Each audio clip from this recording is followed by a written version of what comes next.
Okay, so today we are talking to Tracey Walker from Turning Point for You. She is an EFT Matrix Tapper and helps people process their feelings and emotions. So we're going to be talking to her for our interview today. We're also going to be showcasing Tracey's event. She has a book that's being launched this month, so we're going to have that event for our video this month to showcase Tracey and all the wonderful things that she's doing. Introduce your book and your event that we're going to be having next Friday to everybody, and then we can go on for the interview. Thank you. Yes, this is my book. It's called The Cards I Was Dealt That Transformed My Life. And our big launch is happening at the Caboolture Hub on the 14th of July at 6 p.m. And I am so excited. All the people that have just supported me wholeheartedly will be there, and I'm really looking forward to sharing some of this book with the people there on that night. Thanks, Jen. That's great. So make sure that you go on and book in for that. So we just do that at your website? Is that, or how do they book in? On Facebook. On Facebook. So if you go and find Turning Point for You on Tracey's Facebook, you'll be able to book in and come along to that event. It's going to be a great night, so don't miss out on coming and seeing that one. And interview Tracey and ask her a few questions about what it is that she does and why it means so much to her. So our first question that we had for you was, can you explain the concept of EFT Matrix Tapping and how it helps individuals in their emotional well-being? A little bit about it. Great question. I like to explain it a bit like a highway. You know, when you're driving along the highway and suddenly there's an accident and all the traffic comes to a standstill. Yeah. That's exactly what happens in your body and your meridian lines. When we're upset or we're angry or something's going on, it just shuts it down. Oh, okay. So when we tap on acupuncture points, it gets that traffic moving again and the energy flowing around, and it helps to clear. So that's the tapping side, but when we start to get into matrix, that's when we're going even deeper. So we all have incidents in our life, and it doesn't have to be a traumatic incident. It could be simply sibling rivalry. It could be your brother or sister sat on you and wouldn't let you get up, and mum and dad didn't listen. As a little person, your perception is that you've been harmed. Okay. You're hurt, your feelings, your emotions. It could be an imprint, like a limiting belief that, see, I'm not good enough, nobody likes me. All of those things that we carry right into our adult life. Most people carry too, don't they, those things? We all have them. Yeah. Nobody's exempt from No. these imprints that we have. A lot of people just say, oh, I dealt with that. And working with clients, well, they're surprised that they actually haven't, because what they thought came from 1 to 4% of their conscious thinking. Wow. Where we go is into the 95% of the non-subconscious mind. Because that really runs the show, doesn't it, the subconscious stuff? Very much so. Yeah. But we usually just push it back down and go on with our daily life. But what I teach people is how to be really consciously aware and start to hear those feelings. Okay. And once I connect you in matrix, your adult self to your little self, it's not you that has the answer, it's your little self. And we have so many wonderful techniques to use in that space to keep that little child protected all the time. And they just come out the other side feeling such relief afterwards. Yeah, it's great. It's lovely to see how people just take control back in their life. So that's just a little snippet of what tapping and matrix can do. And how did you come to that? Like, how did that find you in life? Like, I know we've got the book and we'll probably read bits and pieces in that, but is there a snippet that you can give us about how you came across this thing and it ended up being a path that you wanted to take? It happened to be when I was teaching, and it led to me having the end of my teaching career. And I loved teaching. I loved being a relief teacher because I got to help so many students. You know, students that were like me, that fell through the cracks and gave up on themselves and failed themselves. But that incident caused me to step out of the schooling system. It can be pretty harsh, the school system can. Yeah, and I was to a point where I was not coping because of this incident. And all they offered me was, through work cover, counselling and psychology. And that I found that to be more traumatic. Okay. So much more traumatic for me. And started on the journey of alternative therapies. And I'd heard a little bit about tapping. So I tracked down a lady that was up at Mullaney and went and seen her.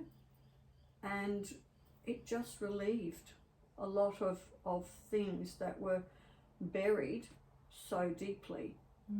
But every time I had another session with the counsellor, they would just stir that pot back up and I would be traumatised again. And in the end I had to fight and say, look, you know, what you're doing is causing me more harm. And the case manager just said, well, that's all that we can offer. You have to go through the process. Yeah. Is it still like that now, or is it changing? No, it's still like that.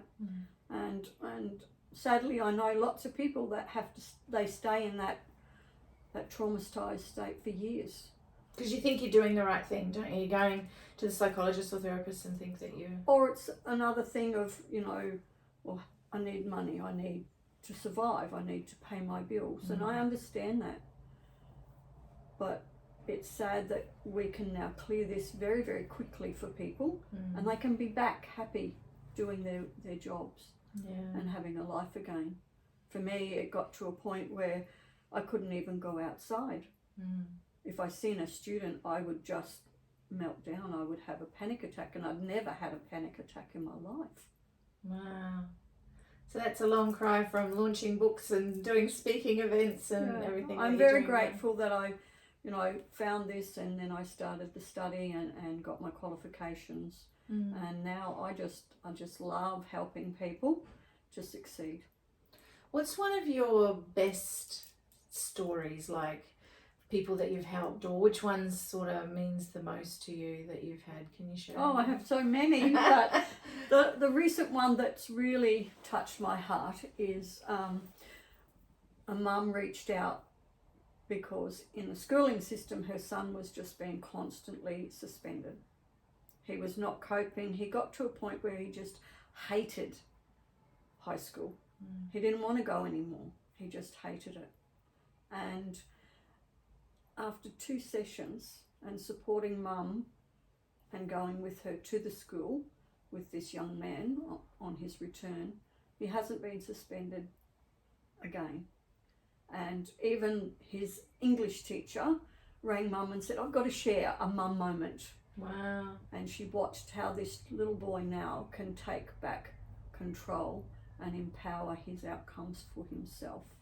Wow. And I'm just so impressed with the work that he does, choosing for himself to have so much better outcomes. And he could have been one of those students like me that would have just given up and left school and you know, failed himself. And I know that, and that's my passion of why I do what I do, because I've walked those journeys in many ways.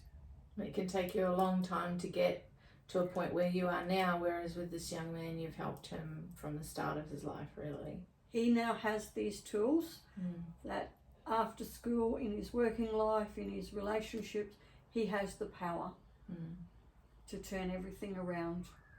He has the skills, and it's so empowering, and I just love to see those sorts of things happening.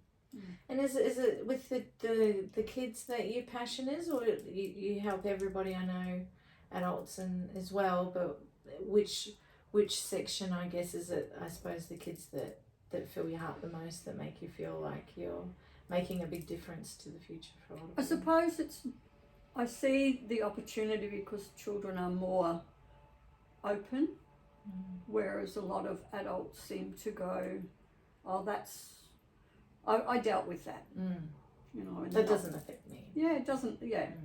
And that's really interesting because I've been working with a lady that's got fibromyalgia, and, you know, it's incurable, you know, since we've had 4 sessions, and she's just doing amazing, and things that she felt that she dealt with, but these imprints run so deep.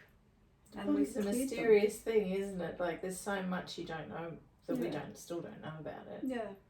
And I said, well, would you like another session? And she said, well, let's connect again in a month. And I've just recently connected with her a month later, and she said, I'm still going really, really well. That's excellent. And she'll go to the doctor, and the doctor will get into, I suppose, the negative side, and she walks out and she taps and she does all the things that I've asked her to do, and she's back on course. And she's feeling really, really, really good. So the medical profession is a lot like, I guess, structured, isn't it? Like with the teaching and the what you get offered at school as psychologists, and very old school therapies, I suppose. Medicine's the same, isn't it? You're an alternative therapy, so it can, sometimes the two don't align, do they? No, but you know, they do what they do, and they do it exceptionally well. But I suppose I'm a person that says, well, are you open-minded to try something a little bit different? So for, just as a novice, and a quick question, I suppose, when you're talking about going back through and clearing those things, a lot of people's assumption is, I don't want to go through that again. How is that what happens? Because I guess, like you were saying, with seeing the psychologists would dredge up all of those things. What is the difference between tapping through it or teaching the psychology way? The difference is the client takes control. Okay. And we have techniques in that can empower the client. That is, we can put little super suits on this little person. We can do pretty well anything. And if a client doesn't wish to share their anger, and that's fine. You know, it's their journey. And so once we can tap even on that little person while they're having that emotion, and it will actually calm that little person. Okay. And once they're calm, then we can work through it. What is it that's bothering them? Why is this hurting them? So they're talking about them, not you. Not as you. well. No. Okay, This is so that's interesting, isn't it? It's your little self. It's your little self, because it was back then where this little person, and think of a child, their perception of something is so different to what an adult would have. So an example, I do this with my grandchildren. So we were travelling in the car this day, and the older one's, you know, boogieing along, and her fingers are going like this, and her little sister thought she was poking at her. Okay. And as we talked it through and allowed each person, it turned out that the other's perception of what the other one was doing was skewed. Yeah. And that's what we do as an adult. Makes sense of it. We allow the child to explain it in their child language and what emotions they are having at that time. Not trying to put an adult justification onto a child's emotion. Yeah. Your power goes to the child, and that's what's really amazing in this technique. It's just wonderful. And then basically when we get them to a really happy place, there's a range that we work through, and then we can take them to a happy place. And then at home, they can spend time in that happy place. You've taught them how to process that, I guess. So if other things do come up, they can... Yeah, well, I don't have clients that go past, you know, some are just 1, some are 2, I think I have one client that's had 5, and she might just pop in if something. A tune-up. Yeah, basically a tune-up. That's exactly But then you look at like psychologists and therapists, they're 5, 10 plus Years. Sunday. It's years. It's something that you constantly go I have a to. lady that came to me. She had one tapping session with me, and she put a review on my Google My Business to say in all the years, and she's having a couple of sessions weekly. Wow. And she said one session gave her so much clarity.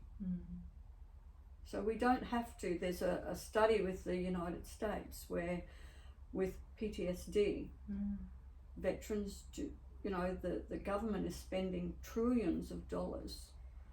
If they gave the veterans 3 to 5 sessions of tapping, it could clear it, and it would be 1/3 of the cost of what the government are already putting out there. And empower those people again. Yep. Give them back their life. Yeah. Yeah, wow. It's just an amazing tool, and I love it because I know it works because it worked for me. So your first-hand experience. Yes. And that's what helps understand. Yeah. Wow. It's amazing. It's so cool. It's very exciting. I'm very excited for you. EFT's clearing so many things. Had a adult client wanted to go and do swimming lessons, and one session we cleared that. Was she scared of water? Oh, okay. It just overwhelmed her when she tried to, go in the water. Phobias. Spiders. Yeah.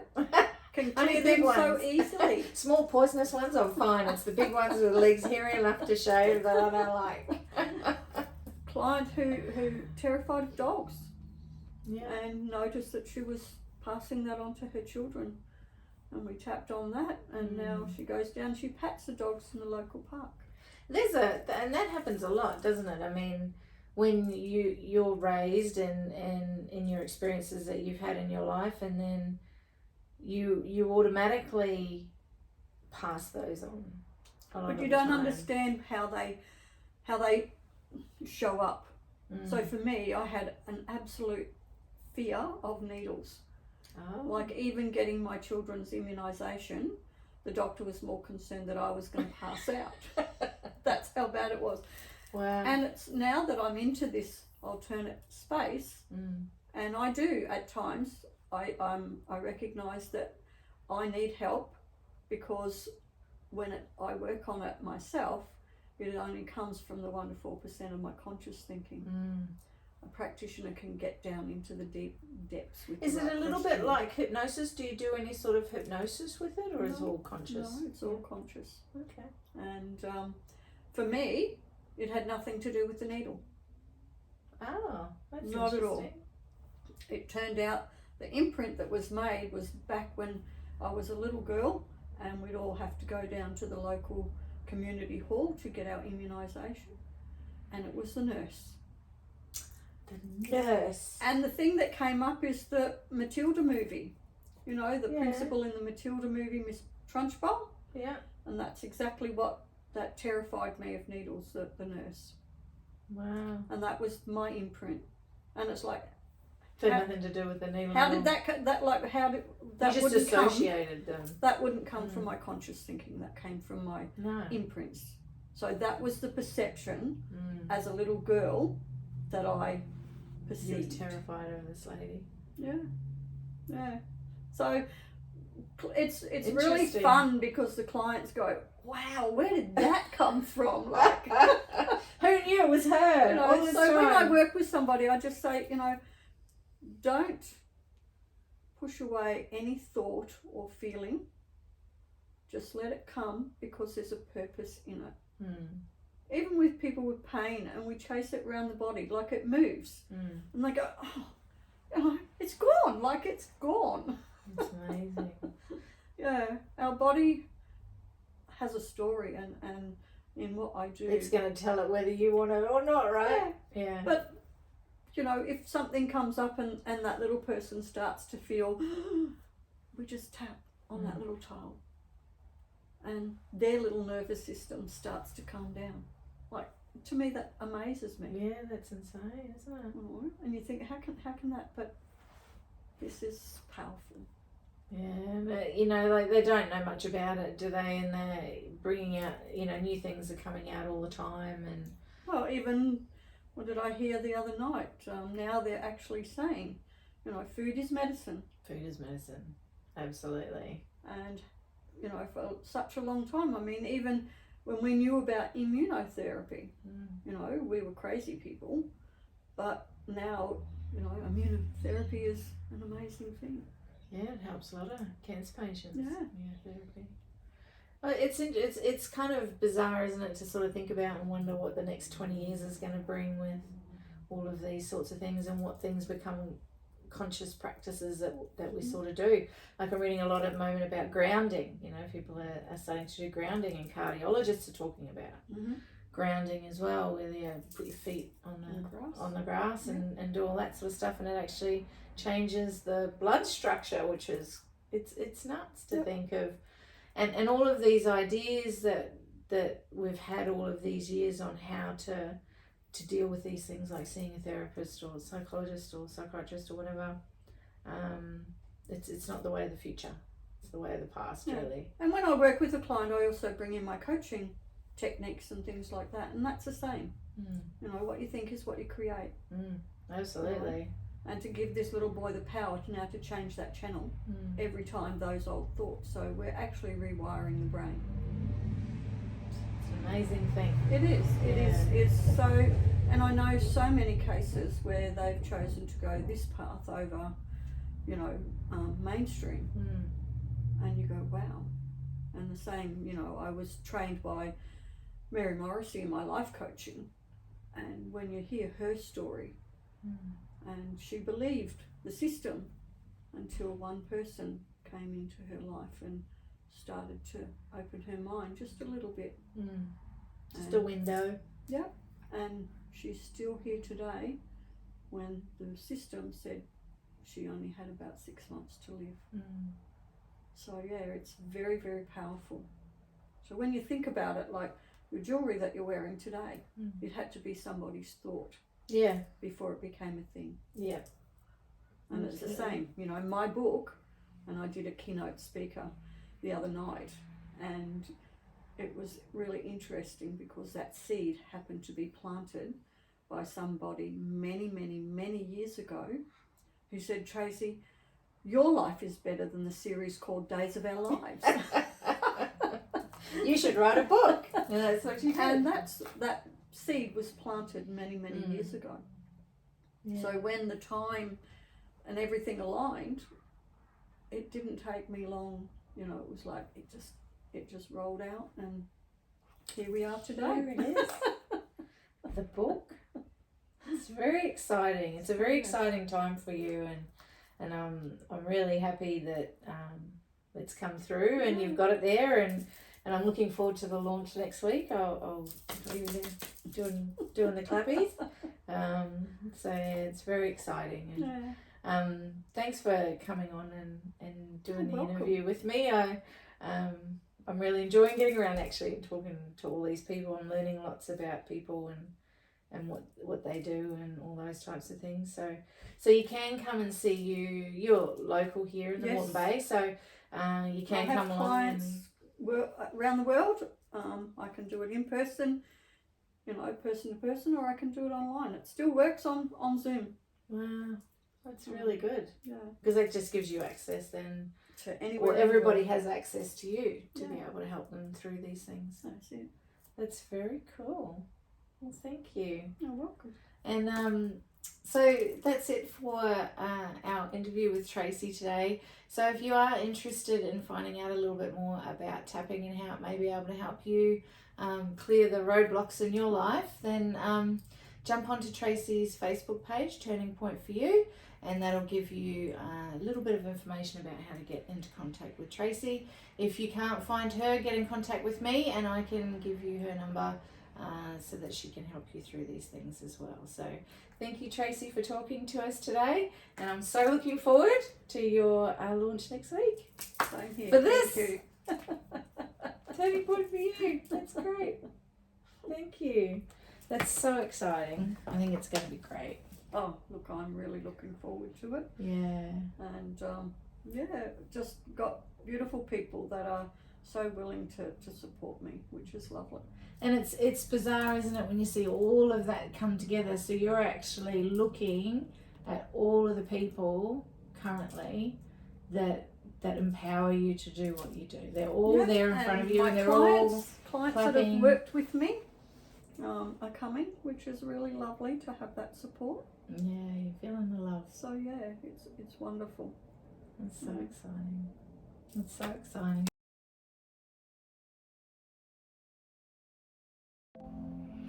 Well, I hope you enjoyed our interview with Tracey. She's a very interesting lady. So if you want to book in for her book launch, just head along to her Facebook page and you can book in to come along to that event. Any questions that you have for Tracey, just don't hesitate to give us a call. Our market update for the last 30 days, the average price on market in Caboolture is now $570,000. There was 159 houses available in the last 30 days, and the days on market now have moved to about 30 days. Everything that we've had upsold, usually about 14 days. There was 3,500 buyers active, and the rental yield was about 4.7% average as well. So everything seems to still be plodding along okay. We're getting a lot of buyers that are subject to sale at the moment. Not a lot of investors in the market that I've seen. But any questions about your property, if there's any information that you'd like, don't hesitate to give us a call and I'd be happy to help you out. So that's it for Jen's Corner for July. I hope you enjoyed the interview with Tracey, and I look forward to seeing you next month.